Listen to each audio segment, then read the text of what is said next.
الرحیم ربی یسر ولا تؤثر وتمم بالخیر وبک نستعین رب اشرح لی صدری ویسر لی امری واحلل عقدۃ من لسانی یفقهوا قولی رب زدنی علما وارزقنی فہما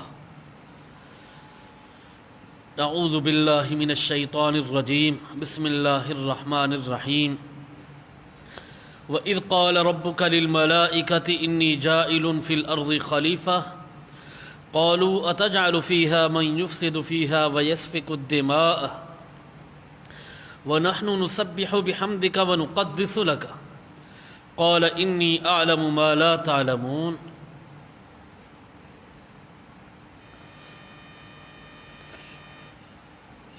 اللہ رب العزت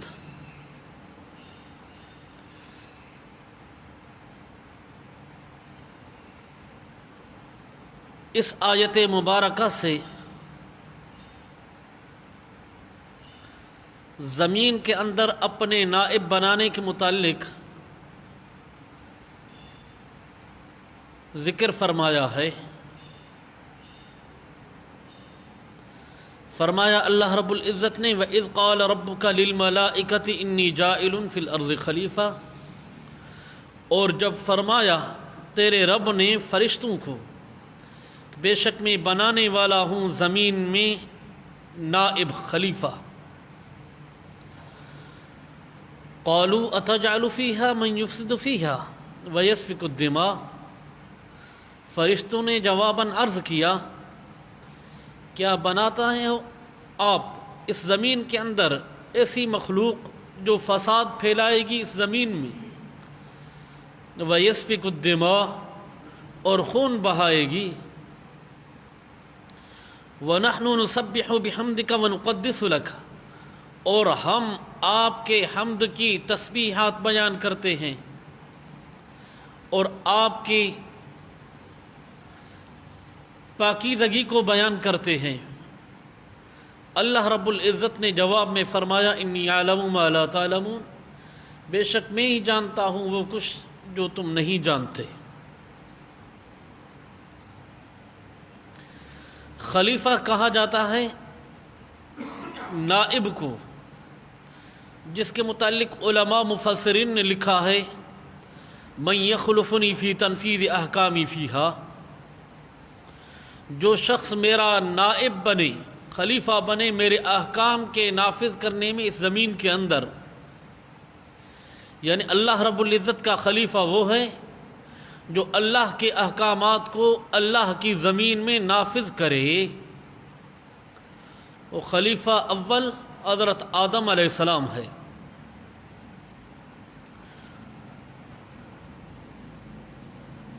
تو حضرت آدم علیہ السلام کے پیدا کرنے والے وقت اللہ رب العزت نے یہ بیان فرمایا فرشتوں سے۔ اب مسئلہ یہ ہے کہ آیا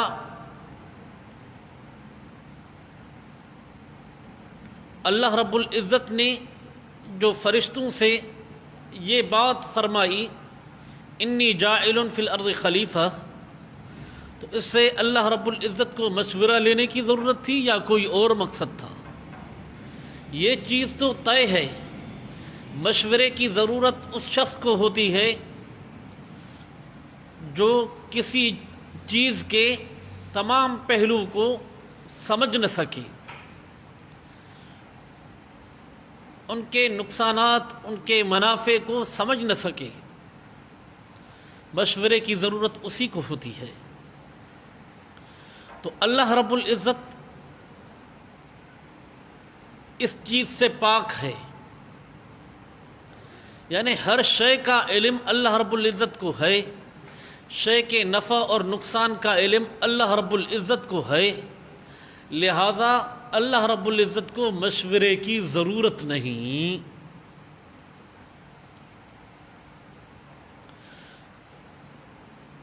یا مشورہ اس جگہ پر لیا جاتا ہے جہاں پر سب کے حقوق برابر کے ہوں۔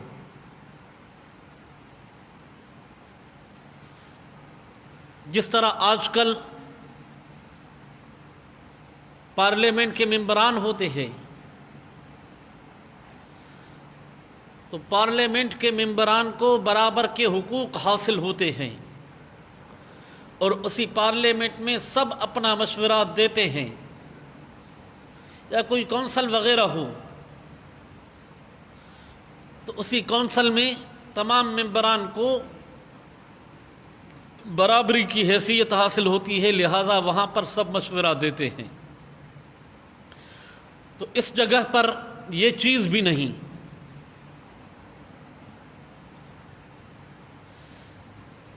یعنی اللہ رب العزت کے ساتھ کوئی شریک نہیں، لہذا اسی وجہ سے بھی مشورے کی ضرورت نہیں۔ یعنی تخلیق آدم میں اس کے منافع اور اس کے نقصانات کے تمام پہلوؤں کو احاطہ اللہ رب العزت کی ذات کرتی ہے، لہذا مشورے کی ضرورت نہیں۔ اللہ تعالیٰ کے ساتھ اس کام میں کوئی شریک نہیں، لہذا بھی مشورے کی ضرورت نہیں۔ تو کیا مقصد تھا اللہ رب العزت نے فرشتوں سے مشورہ لیا؟ تو اس کا جواب علماء، محققین نے، مفسرین نے یہ دیا ہے کہ اصل مقصد مشورے کی سنت کو جاری کرنا تھا۔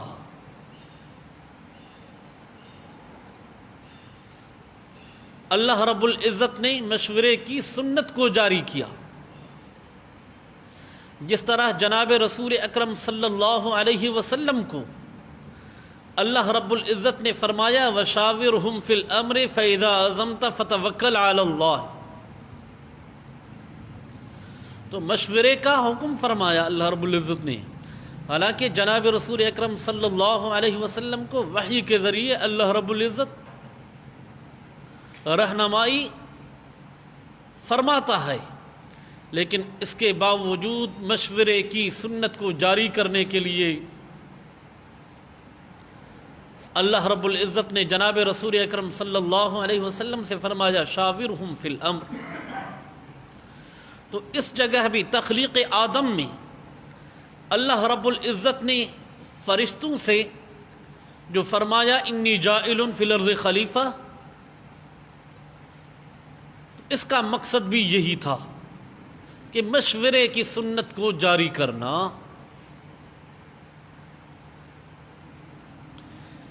لیکن اللہ تعالیٰ مشورے کا محتاج نہیں، اور اللہ تعالیٰ کے ساتھ کوئی شریک بھی نہیں، لہذا مشورے کی ضرورت بھی نہیں۔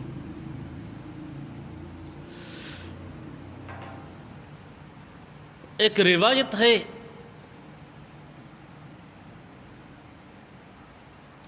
علامہ ابن جریر رحمہ اللہ نے نقل کیا ہے اس کو، حضرت ابن عباس رضی اللہ تعالیٰ عنہما سے، فرماتے ہیں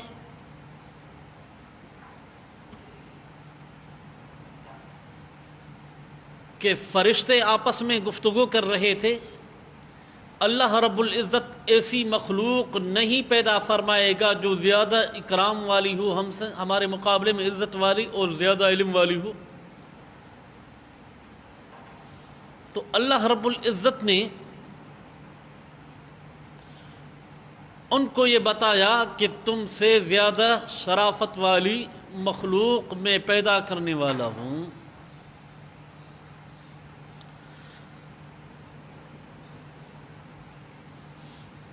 فرشتے عرض کر رہے ہیں اتجعل فیہا من یفسد فیہا ویسفک الدماء، کیا بناتے ہو، پیدا کرتے ہو تم اس زمین میں ایسی مخلوق کو جو فساد پھیلائے گی زمین میں، ویسفک الدماء اور خون بہائے گی۔ اب مسئلہ یہ ہے کہ فرشتوں کو اس چیز کا کیسے علم ہوا کہ جو اللہ رب العزت مخلوق بنا رہا ہے، جو اپنا نائب زمین میں بنا رہا ہے، وہ مخلوق زمین کے اندر فساد برپا کرے گی، خون بہائے گی، وہ فرشتوں کو کس طرح معلوم ہوا؟ اس میں علماء مفسرین نے لکھا کہ اللہ رب العزت نے ان پر واضح کر دیا تھا کہ جو مخلوق زمین پر پیدا ہوگی اس میں وہ مادہ موجود ہوگا جس میں شرور اور فتن ہوتے ہیں۔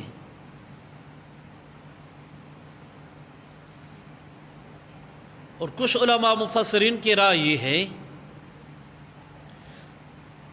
کہ فرشتوں کو اس چیز کا علم اس چیز سے ہوا کہ انسانوں سے پہلے جو مخلوق یہاں آباد تھی، جنات، وہ فساد پھیلایا کرتے تھے، فساد برپا کرتے تھے، خون بہایا کرتے تھے۔ تو ان کے مشاہدے سے یہ چیز گزری تھی کہ ان سے پہلے جو مخلوق یہاں آباد تھی زمین پر، انہوں نے خون بہایا، تو یہ مخلوق جو پیدا کی جا رہی ہے یہ بھی خون بہائے گی۔ تو اس مشاہدے کی بنیاد پر فرشتوں نے یہ کہا اتجعل فیہا من یفسد فیہا ویسفک الدماء وَنَحْنُ نُسَبِّحُ بِحَمْدِكَ وَنُقَدِّسُ لَكَ۔ تو جس پر اللہ رب العزت نے فرمایا انی اعلم ما لا تعلمون، بے شک میں ہی جانتا ہوں وہ کچھ جو تم نہیں جانتے۔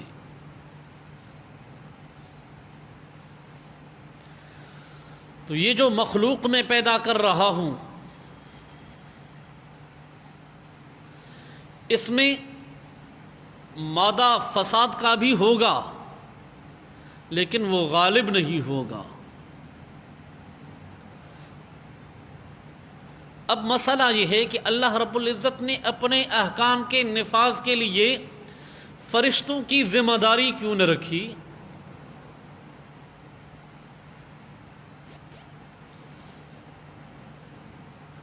اس کا جواب یہ ہے کہ فرشتے آسمانی مخلوق ہیں، نائب زمین میں بنانا تھا۔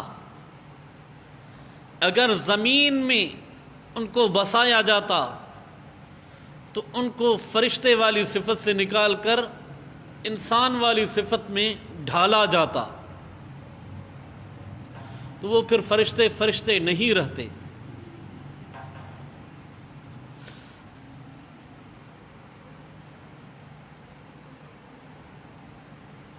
اور جنات کو کہ ذمے یہ ذمہ داری کیوں نہیں آئی؟ جنات اس زمین پر رہ چکے تھے، بس چکے تھے، انہوں نے فساد عام کیا تھا، اور جنات میں فساد والا مادہ غالب تھا، شر والا مادہ غالب تھا۔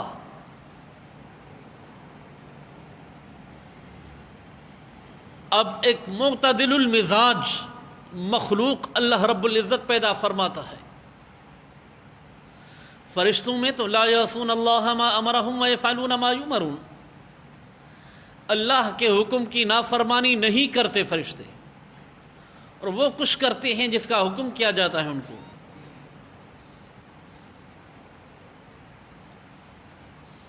اور جنات کے مزاج میں فساد زیادہ،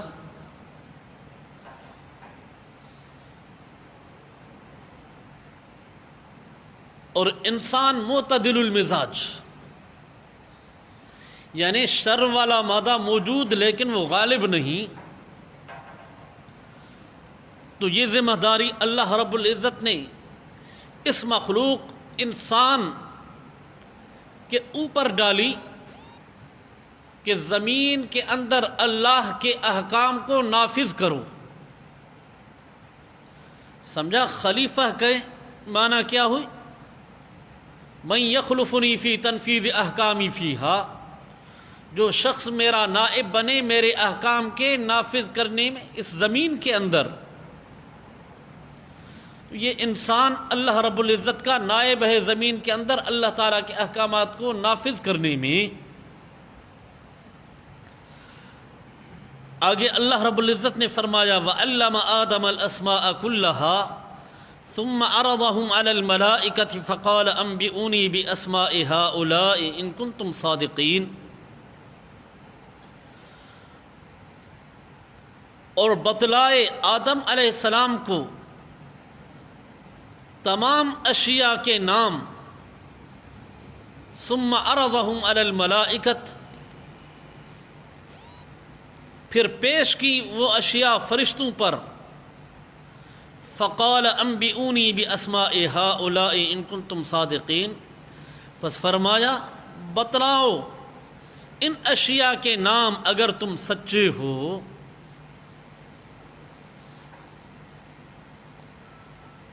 اب مسئلہ یہ ہے کہ اللہ رب العزت امتحان لینا چاہتا ہے. امتحان انسان کا بھی ہو رہا ہے، امتحان فرشتوں کا بھی ہو رہا ہے. بظاہر معلوم یہ ہوتا ہے کہ آدم علیہ السلام کے سامنے پرچہ آؤٹ کیا گیا. علم آدم الاسماء کلھا ثم عرضهم علی الملائکۃ. بظاہر معلوم یہ ہوتا ہے کہ آدم علیہ السلام کو وہ اشیاء جو تھیں ان سب کے نام بتائے گئے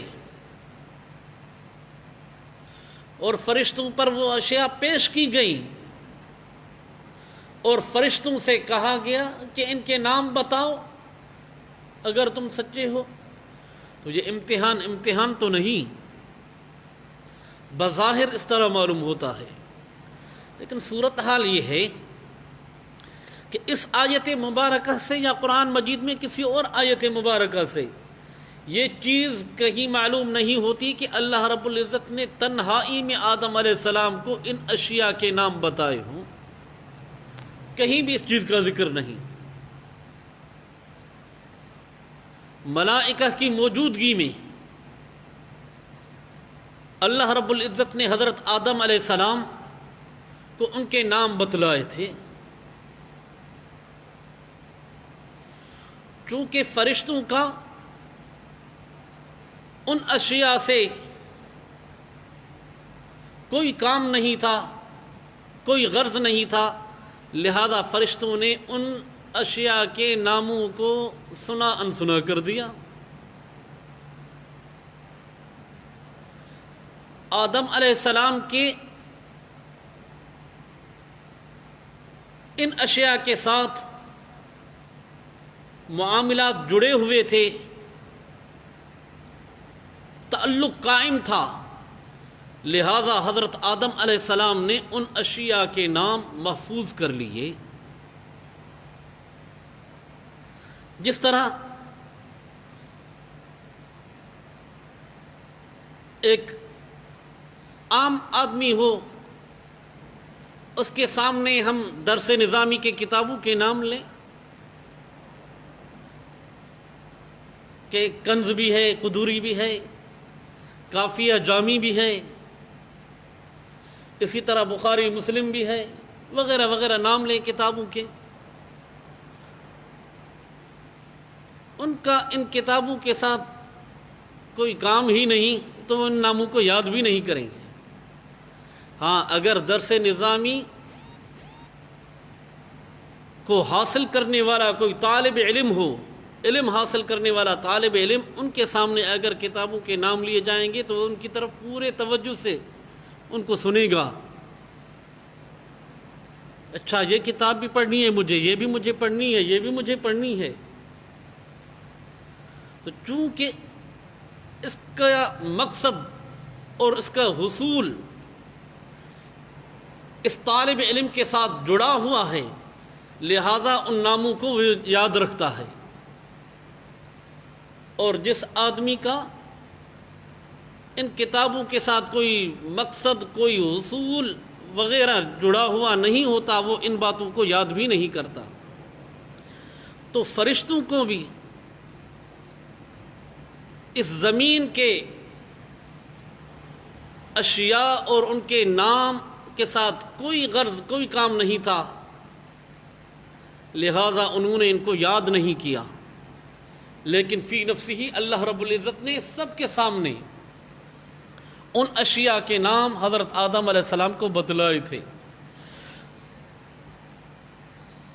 قالوا سبحانک لا علم لنا الا ما علمتنا انک انت العلیم الحکیم. فرشتوں نے عرض کیا تیری ذات پاک ہے، لا علم لنا، ہمیں معلوم نہیں مگر وہ کچھ جو تم نے بتلایا ہمیں، بے شک تو ہی جاننے والا حکمت والا ہے. یعنی ان اشیاء کے نام کے یاد رکھنے کا حکم آپ نے ہمیں نہیں فرمایا. یعنی امتحان ہوتا تبھی جب پرچہ دونوں کے لیے برابر ہو. ایک کے سامنے پرچہ آؤٹ کیا جائے، دوسرے کو پرچے کا ایک ذرا برابر بھی معلوم نہ ہو کہ کہاں سے پرچہ ہے، کیا سوالات ہیں. اس امتحان کو امتحان نہیں کہا جاتا.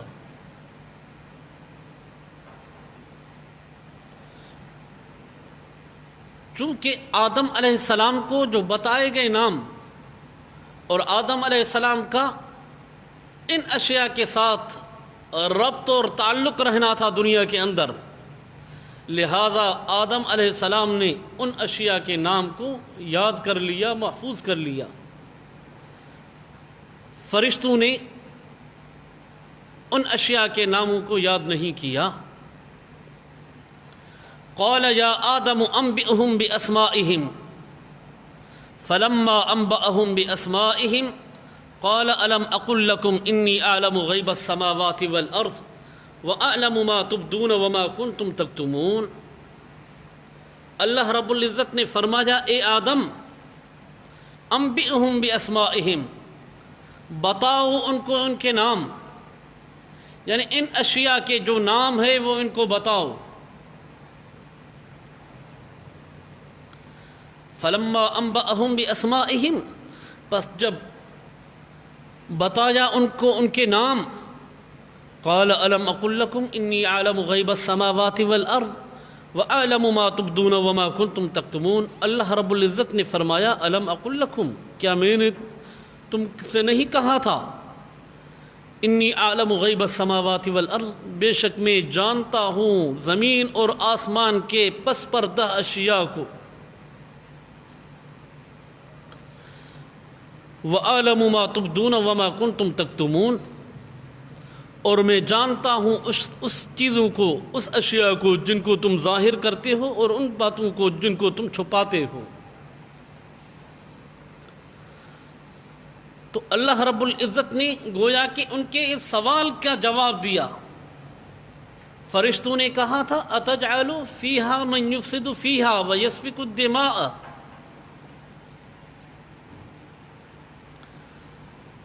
تو اللہ رب العزت فرماتا ہے انی اعلم غیب السماوات والارض واعلم ما تبدون وما کنتم تکتمون. میں جانتا ہوں آسمانوں اور زمین کے پس پردہ اشیاء کو، باتوں کو، اور ان اشیاء کو بھی میں جانتا ہوں، ان باتوں کو، ان رازوں کو جن کو تم ظاہر کرتے ہو اور جن کو تم چھپاتے ہو. یعنی تمہارا یہ کہنا کہ اللہ رب العزت ہم سے زیادہ عزت والی مخلوق اور زیادہ علم والی مخلوق اللہ رب العزت پیدا نہیں فرمائے گا،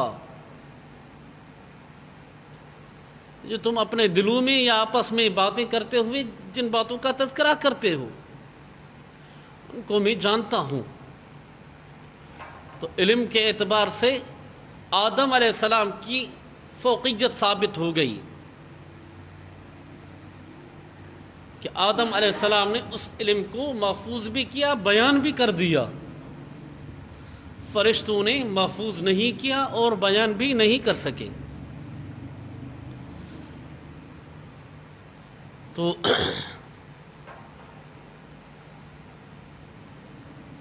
اللہ رب العزت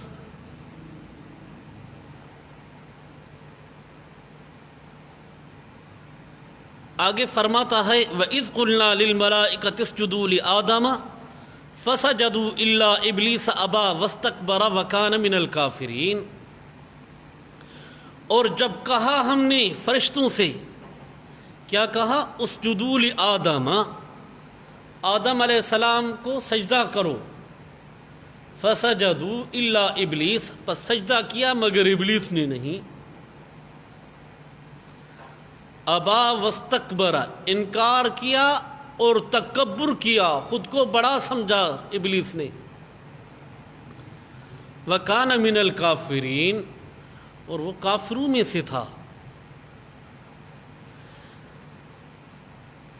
اب اللہ رب العزت جب انسان کی، آدم علیہ السلام کی فضیلت کو علم کے ذریعے سے فرشتوں کے سامنے واضح کر دیا، آدم علیہ السلام کا تفوق ثابت ہو گیا، تو اللہ رب العزت نے تعظیمی سجدے کا حکم فرمایا۔ اگلی شریعتوں میں، پہلی شریعتوں میں تعظیمی سجدہ تھا، اور امام الانبیاء حضرت محمد مصطفیٰ صلی اللہ علیہ وسلم کی شریعت میں سجدہ تعظیمی حرام ہے، ممنوع ہے، اجازت نہیں کہ سجدہ تعظیمی کیا جائے۔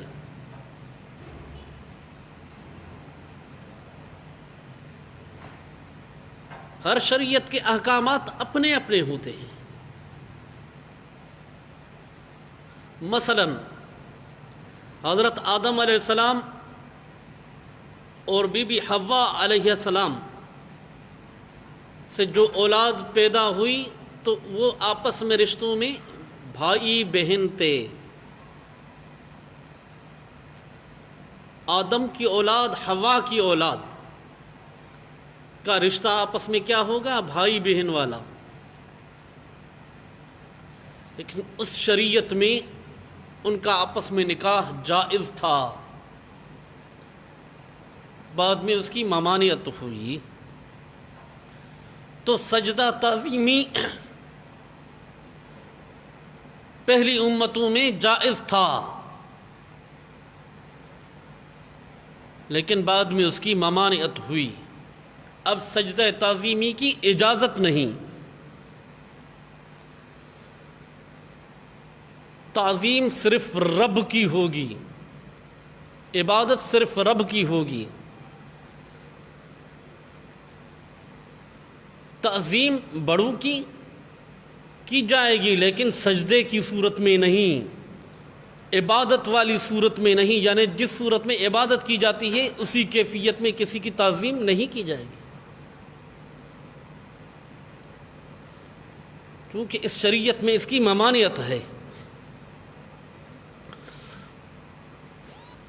تو یہ حکم تعظیمی سجدے کا تھا۔ فسجدوا، پس سجدہ کیا، الا ابلیس، یہاں پر استثناء ہے، مگر ابلیس نے نہیں کیا۔ اب مسئلہ یہ ہے کہ حکم اللہ رب العزت فرشتوں سے فرماتا ہے اسجدوا لآدم، تو ابلیس فرشتوں میں سے تو نہیں تھا، پھر اس کا ایک جواب یہ ہے کہ چونکہ الا ابلیس سے استثناء لائی گئی ہے، معلوم ہوا کہ آسمان میں جو بھی مخلوقات بستی تھی، پھر وہ فرشتے ہوں یا ابلیس جنات وغیرہ ہوں، ان سب سے یہ حکم تھا کہ سجدہ کرو۔ دوسرا جواب یہ ہے کہ اس حکم میں، اسجدوا لآدم والے حکم میں، فرشتوں کے ساتھ وہ بھی داخل تھے جو فرشتوں کے ساتھ رہتے تھے۔ یعنی جس طرح ہمارے محاورے میں کہا جاتا ہے کسی کی بھیڑ بکریاں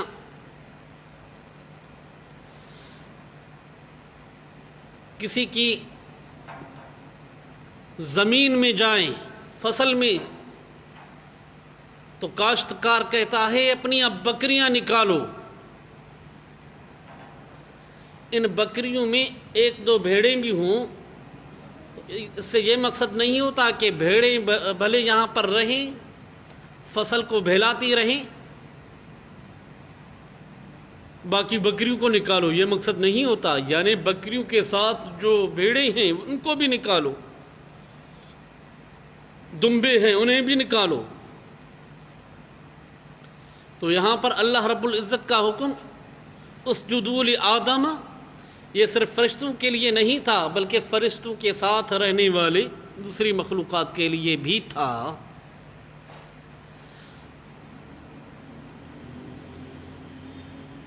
تو ابلیس نے تکبر کیا، انکار کیا. تکبر کیا تھا؟ انا خیر منہ خلقتنی من نار وخلقتہ من طین، میں اس سے زیادہ بہتر ہوں، آدم سے زیادہ بہتر میں ہوں. انا آ گئی، تکبر آ گیا. تکبر صرف اللہ رب العزت کی ذات کو جچتا ہے، اللہ کی ذات کے علاوہ کسی کو تکبر نہیں جچتا. تکبر صرف اللہ رب العزت ہی کر سکتا ہے. الکبریاء ردائی.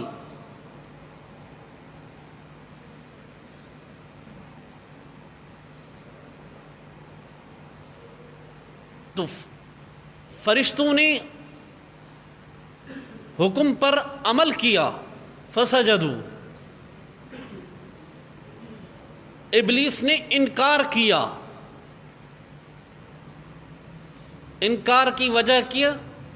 انا خیر منہ خلقتنی من نار وخلقتہ من طین، میں اس سے زیادہ بہتر ہوں. خیر اسم تفضیل کا صیغہ ہے، میں اس سے زیادہ بہتر ہوں. کیوں؟ خلقتنی من نار وخلقتہ من طین، تو نے مجھے آگ سے پیدا کیا ہے اور آدم کو مٹی سے پیدا کیا ہے، لہذا میں آدم سے زیادہ بہتر ہوں، اچھا ہوں، لہذا میں سجدہ نہیں کروں گا. اس میں تکبر تھا. چونکہ جس عنصر کا غلبہ ابلیس میں تھا اس عنصر میں تکبر ہے. آگ میں اکڑ ہوتی ہے، سیدھی اوپر ہی جاتی ہے، لیکن اس کی اکڑ جلدی میں ختم ہو جاتی ہے. جب آگ زوردار ہو جائے تو پھر بھسم جاتی ہے، وہ ختم ہو جاتی ہے. اور مٹی میں تواضع ہے. مٹی زمین کی طرف جائے گی، نیچے جائے گی، آگ اوپر کی طرف جائے گی. تکبر اس میں. زمین میں تکبر نہیں، تواضع ہے. مٹی میں تکبر نہیں، تواضع ہے. اور فرشتے جو نور سے پیدا کیے گئے، وہ لا یعصون اللہ ما امرہم ویفعلون ما یؤمرون، اللہ کے حکم کی نافرمانی وہ کرتے ہی نہیں. جس چیز کا ان کو حکم کیا جاتا ہے وہی کچھ کرتے ہیں. تو تکبر نور میں بھی نہیں جس نور سے فرشتے پیدا کیے گئے. تکبر مٹی میں بھی نہیں، تواضع ہے. ہاں، جس شخص کے اوپر اربع عناصر میں سے شر والا عنصر جو ہے وہ غالب آ جائے تو اس صورت میں اس کو تکبر آ جاتا ہے.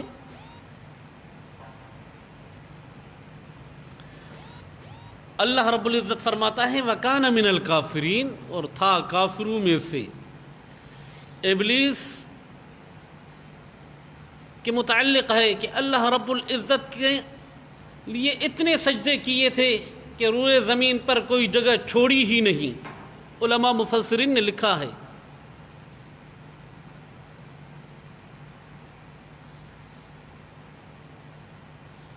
اللہ رب العزت نے اسے فرشتوں کے ساتھ بسایا.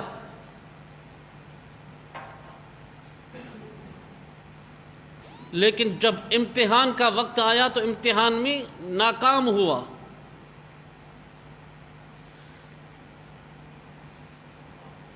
علم کے اندر اگر تواضع ہے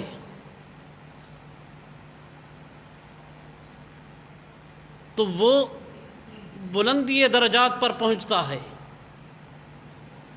اگر تواضع نہیں، تکبر ہے، تو وہ علم اس کی تباہی کا سبب بنتا ہے۔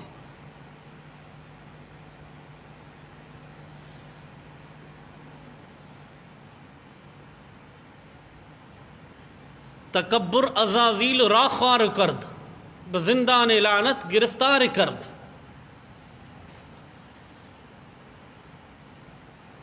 تو اللہ رب العزت فرماتا ہے وَقُلْنَا يَا آدَمُ اسْكُنْ أَنْتَ وَزَوْجُكَ الْجَنَّةَ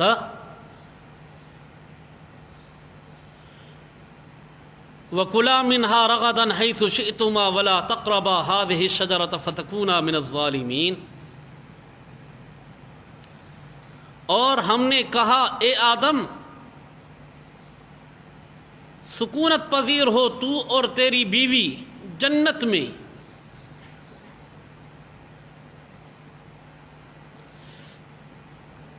وَكُلَا مِنْهَا رَغَدًا حَيْثُ شِئْتُمَا، اور کھاؤ اس جنت میں سے جو چاہو، جہاں کہیں سے چاہو۔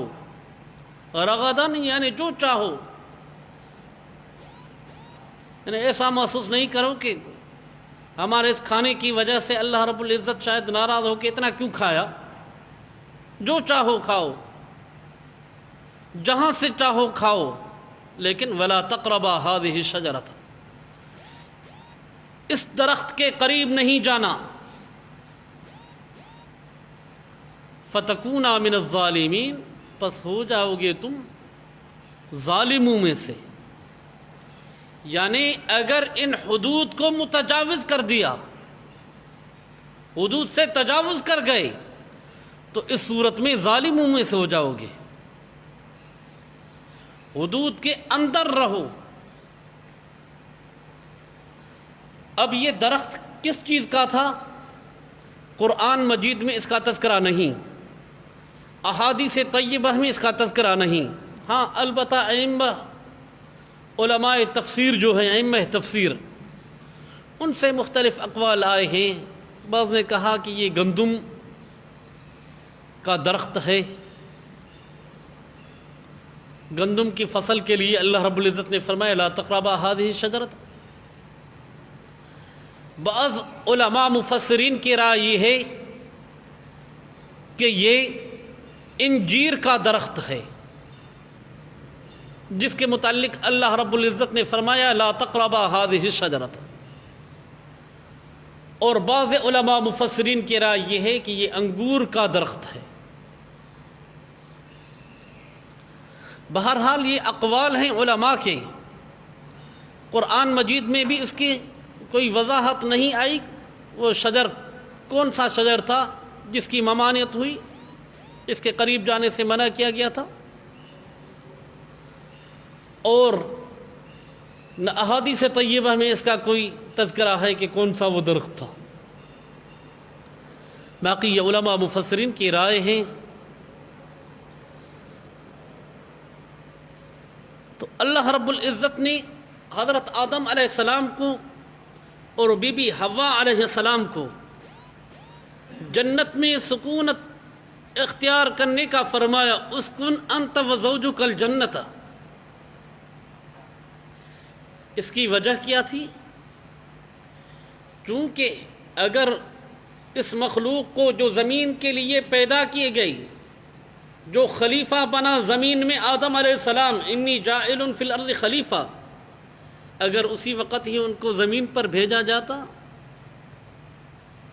تو توحش کی وجہ سے پریشان ہو جاتے، ان کے لیے وہاں زندگی گزارنا ذرا دشوار ہو جاتی۔ حضرت آدم علیہ السلام سری لنکا کے علاقے میں علماء نے لکھا، وہاں پر اتارے گئے، اور بی بی حوا علیہ السلام جدہ کے مقام پر، تو جدہ وہ جدہ دادی کی طرف نسبت ہے اس کی۔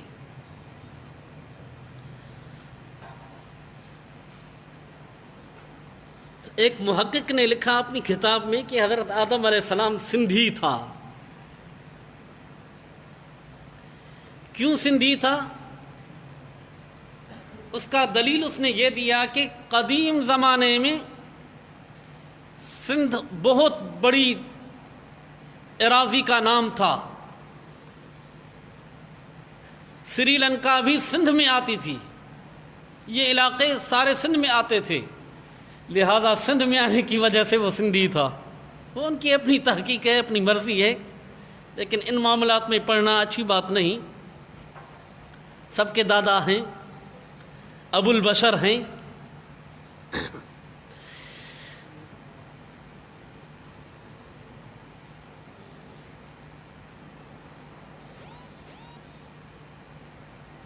اب جنت میں رہنے کے ساتھ اللہ رب العزت نے حدود متعین کی کہ ان حدود سے تجاوز نہیں کرنا ہے.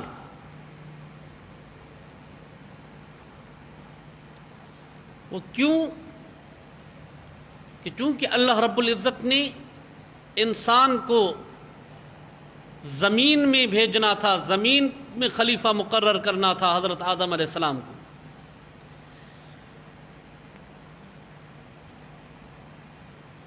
تو کچھ زمانے کے لیے ان کو جنت میں بسایا، پھر جنت سے باہر لانے کا بھی انتظام کرنا تھا، زمین پر نیچے لے آنا تھا.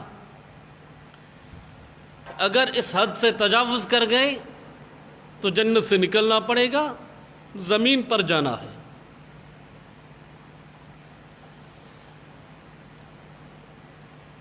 ایک جاہل ہمارے ملک کے وزیر ہیں،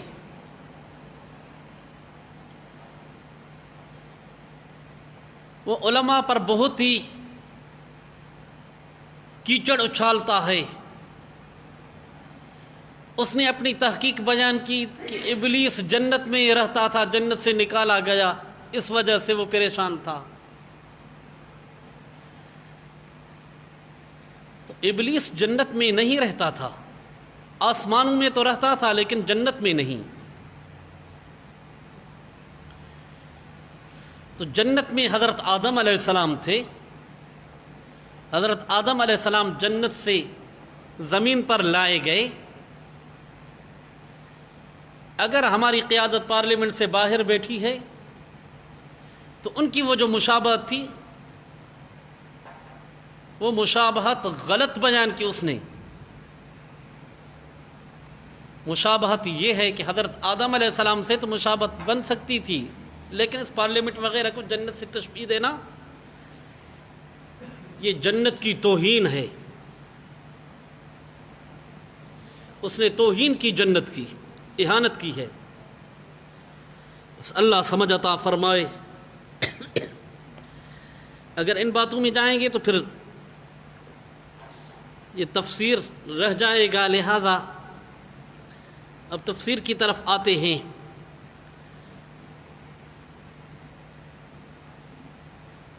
تو اللہ رب العزت نے ایک حد مقرر کر دی کہ اس شجر کے قریب نہیں جاؤ. اگر شجر کے قریب گئے تو پھر حد سے تجاوز کرنے والوں میں سے ہو جاؤ گے.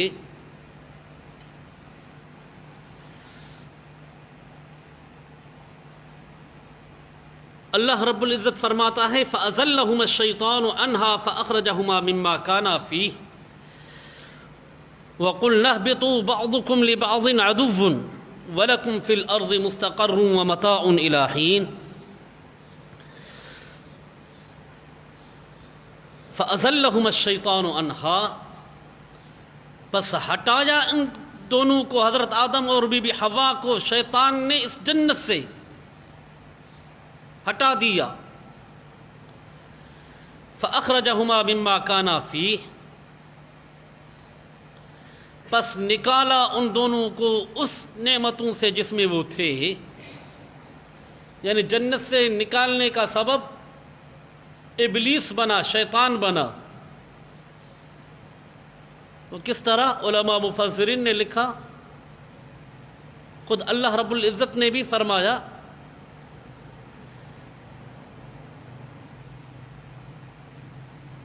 کہ شیطان نے کہا ہل ادلکما علی شجرۃ الخلد و ملک لا یبلا،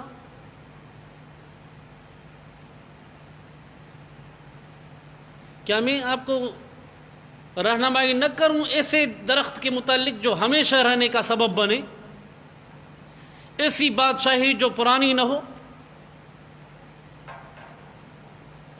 حضرت آدم علیہ السلام کو اللہ رب العزت کی طرف سے منع تھی کہ شیطان تیرا دشمن ہے، اس دشمن کی بات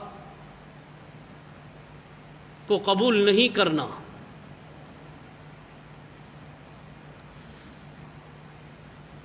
لیکن اس نے بار بار یہ بات کہی، پھر حضرت آدم علیہ السلام اور بی بی حوا علیہ السلام نے اس درخت سے کھایا، فَأَكَلَا مِنْهَا، اس درخت سے کھایا۔ نتیجہ یہ ہوا کہ جنت سے نکالے گئے، زمین پر پہنچائے گئے۔ حضرت آدم علیہ السلام زمین کے اس علاقے سری لنکا، اور بی بی حوا علیہ السلام کے متعلق ہے کہ وہ جدہ میں۔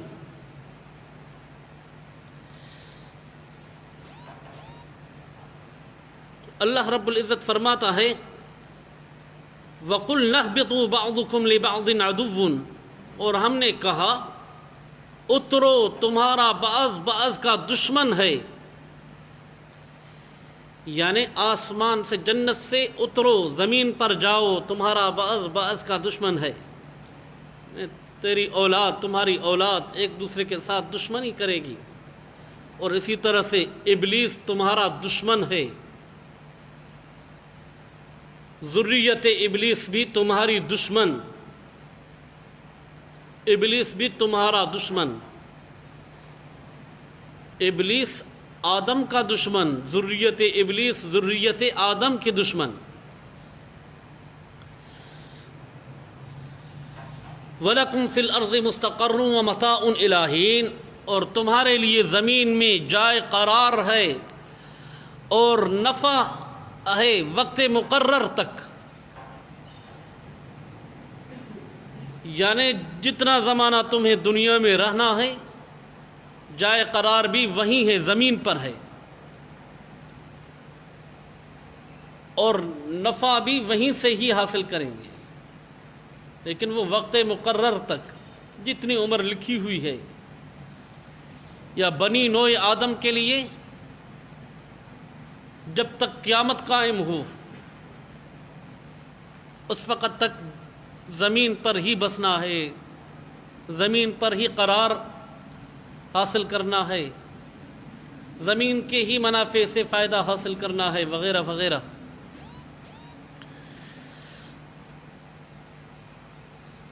تو اللہ رب العزت نے حضرت آدم علیہ السلام اور بی بی حوا علیہ السلام کو زمین پر بھیجا۔ آگے اللہ رب العزت فرماتا ہے فَتَلَقَّى آدَمُ مِن رَبِّهِ كَلِمَاتٍ فَتَابَ عَلَيْهِ إِنَّهُ هُوَ التَّوَّابُ الرَّحِيمُ۔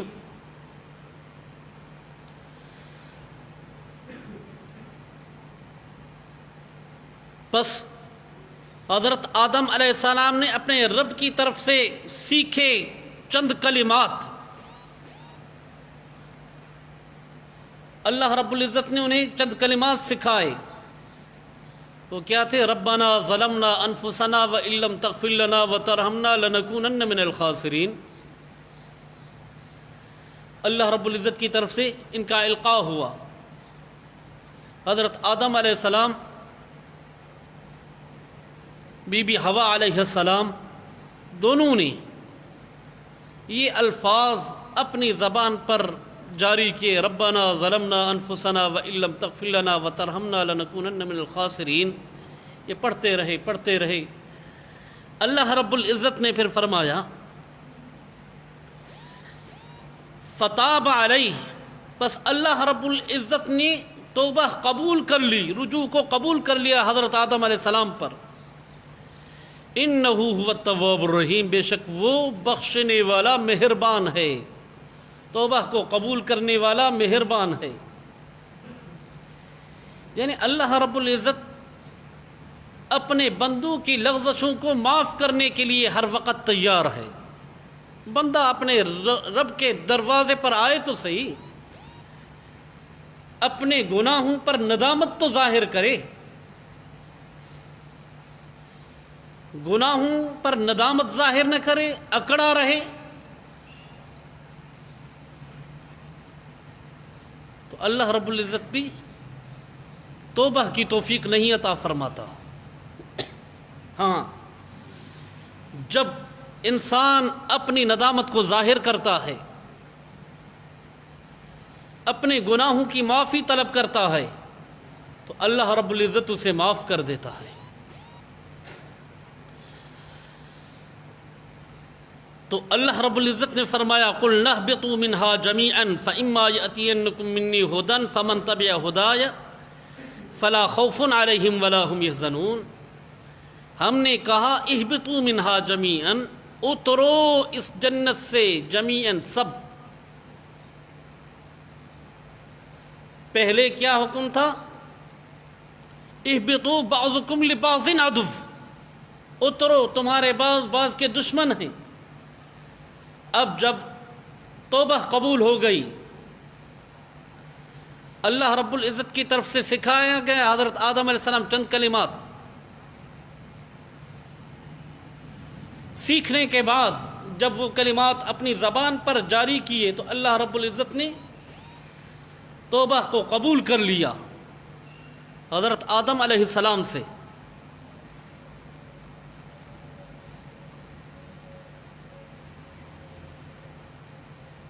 اور اب اللہ رب العزت فرماتا ہے قُلْ نَهْبِطُوا مِنْهَا جَمِيعًا فَإِمَّا يَأْتِيَنَّكُم مِّنِّي هُدًى فَمَن تَبِعَ هُدَايَ فَلَا خَوْفٌ عَلَيْهِمْ وَلَا هُمْ يَحْزَنُونَ. پہلے تھا قُلْ نَهْبِطُوا مِنْهَا قُلْ نَهْبِطُوا بَعْضُكُمْ لِبَعْضٍ عَدُوٌّ، اترو تمہارا بعض کا دشمن ہے. اب جب توبہ قبول ہوتی ہے تو اللہ رب العزت فرماتا ہے اہبطوا مِنْهَا جَمِيعًا، اترو اس جنت سے سب کے سب. اب کیا ہے فَإِمَّا يَأْتِيَنَّكُم مِّنِّي هُدًى فمن تبع ہدایہ فلا خوف علیہم ولا هم یحزنون. پس اگر آئے تمہارے پاس میری طرف سے کوئی ہدایت، فمن تبع ہدایہ، پس وہ شخص جو تابع داری کرے گا میری ہدایت کی، فلا خوف علیہم ولا هم یحزنون، پس اس کے اوپر خوف نہیں ہے اور نہ وہ غمگین ہو. یعنی ہدایت کو اپنانے والے خوف سے محفوظ ہو جاتے ہیں، غم سے بھی محفوظ ہو جاتے ہیں. ایک ہے خوف، دوسرا ہے حزن. خوف اپنا ہوتا ہے، حزن کسی اور چیز کی وجہ سے ہوتا ہے، کسی اور کی وجہ سے. خوف اس چیز کا کہ مجھے کوئی جان سے نہ مار دے، حزن اس چیز کا کہ میرے متعلقین میں سے کسی کو کوئی تکلیف نہ پہنچائے.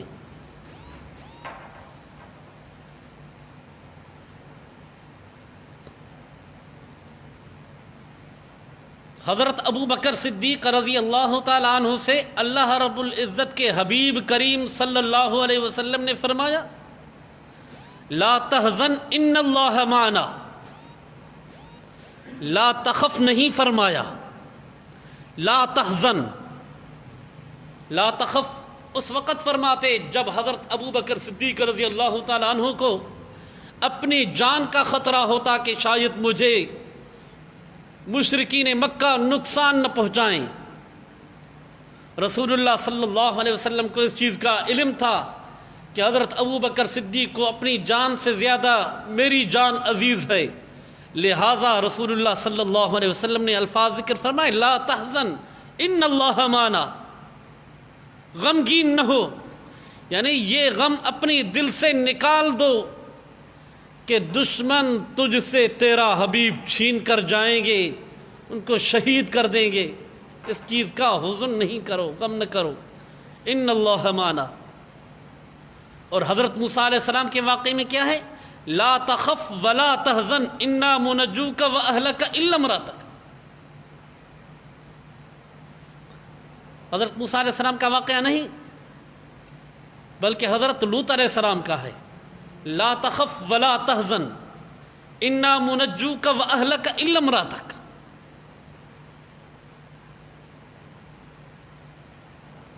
یعنی خوف اپنی ذات کا نہ کر، ولا تحزن، اور اپنے ساتھیوں کا غم نہ کر.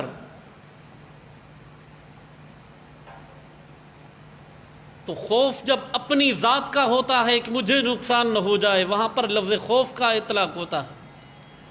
جہاں پر اپنی جان کا خوف نہیں ہو، خطرہ نہ ہو، اپنے متعلقین میں سے کسی کے متعلق کوئی خطرہ ہو تو اس کو کوئی نقصان نہ پہنچائے، تو وہاں پر لفظ حزن کا آتا ہے.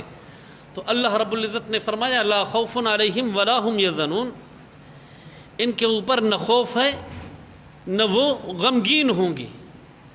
یعنی جو اللہ کی ہدایت کی تابع داری کرے گا، اللہ تعالیٰ کی طرف سے جو احکامات ملتے رہیں گے اس احکامات پر جو عمل کرے گا، فلا خوف علیہم ولا هم یحزنون، بس ان کے اوپر نہ خوف ہے نہ وہ غمگین ہوں گے. والذین کفروا وکذبوا بآیاتنا اولئک اصحاب النار هم فیہا خالدون. اور وہ لوگ جنہوں نے کفر کیا، یعنی اللہ کی طرف سے ہدایت آئی، اللہ کی ہدایت کا انکار کر دیا، کہنے لگے یہ تم نے خود بنایا ہے، یہ اللہ کا کتاب نہیں.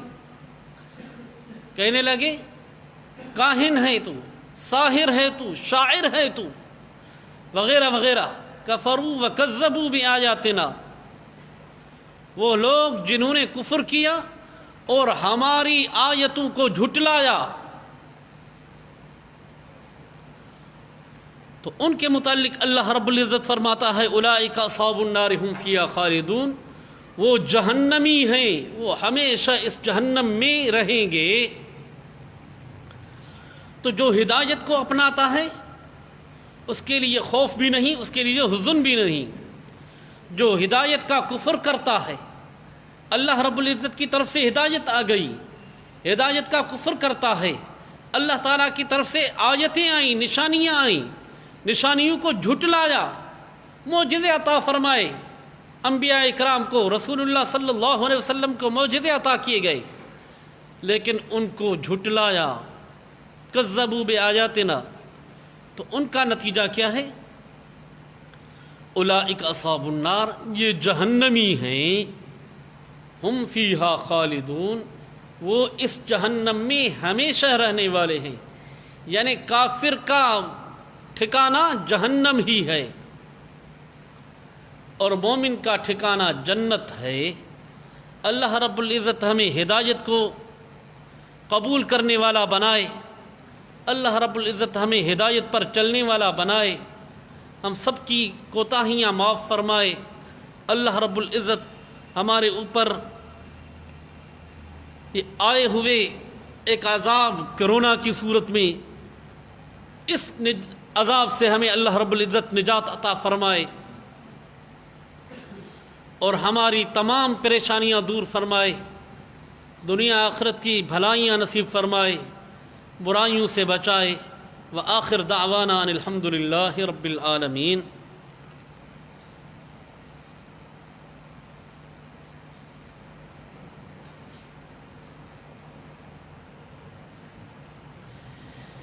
ایک ساتھی نے کہا ہے کہ دعا کریں ہمارے لیے، ایک بیماری چھوڑ رہی ہے دوسری آ رہی ہے، یعنی بیماری پر بیماری، بیماری پر بیماری تسلسل ہے. اللہ رب العزت ان کے ساتھ صحت کا معاملہ فرمائے، عفو اور عافیت کا معاملہ فرمائے، تمام مسلمانوں کو بیماریوں سے نجات عطا فرمائے.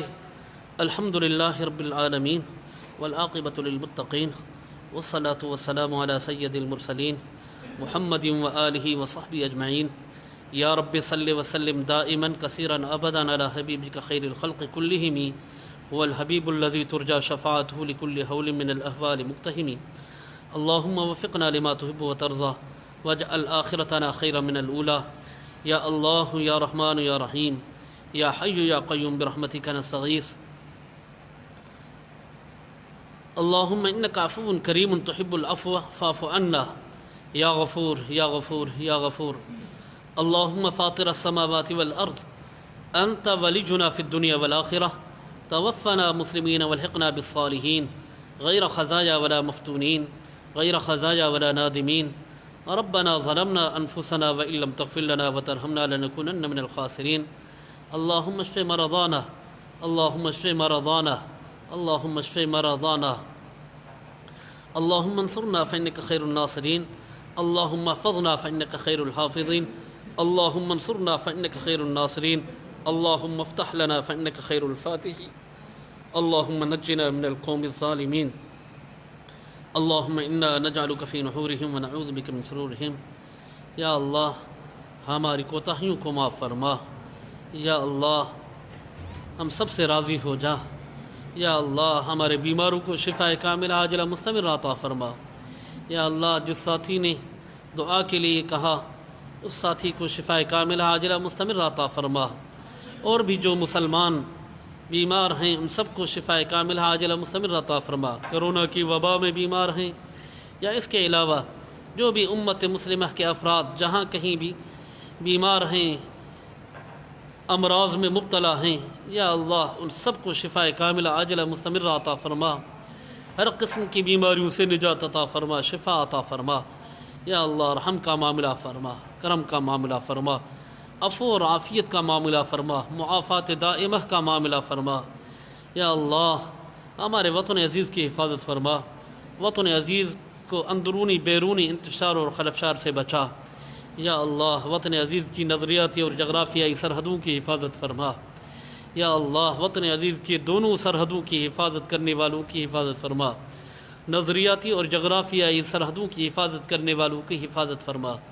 یا اللہ ہم سب کے حال پر رحم فرما ہمارے عظیم رہنما عظیم رہبر قائد ملت اسلامی حضرت مولانا فضل الرحمن صاحب کی حفاظت فرما تمام علماء کی حفاظت فرما صلحاء کی حفاظت فرما یا اللہ تمام مسلمانوں کی حفاظت فرما تمام وطن کے باسیوں کی محبین وطن کی حفاظت فرما یا اللہ مساجد مدارس کی حفاظت فرما خانقاہوں کی حفاظت فرما یا اللہ مساجد مدارس خانقاہوں کو شرور اور فتن سے بچا یا اللہ ان ہدایت کے مرکزوں کو قیامت تک آباد رکھ یا اللہ رحم کا معاملہ فرما کرم کا معاملہ فرما یا اللہ ہماری کوتاہیاں معاف فرما ربنا آتنا فی الدنیا حسنۃ وفی الآخرۃ حسنۃ وقنا عذاب النار ربنا تقبل منا انک انت السمیع العلیم وتب علینا انک انت التواب الرحیم وصلی اللہ تعالی علی خیر خلقہ محمد وآلہ وصحبہ اجمعین برحمتک یا ارحم الراحمین لا الہ الا اللہ محمد الرسول اللہ